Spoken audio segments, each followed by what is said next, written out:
Nemoj se ljutiti što ću tebi ja zasvirati, jer Taylor Swift neće pjevati onu našu stvar.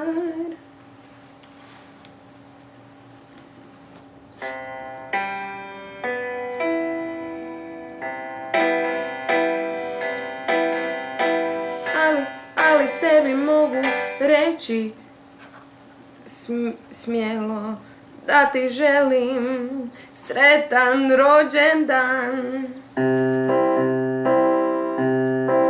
Nemoj se ljutiti što ću tebi ja zasvirati, jer Taylor Swift neće pjevati onu našu stvar.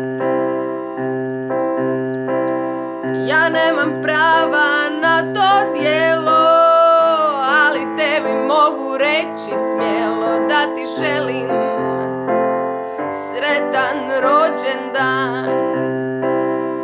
Nadam se da je ovo super gift, makar nije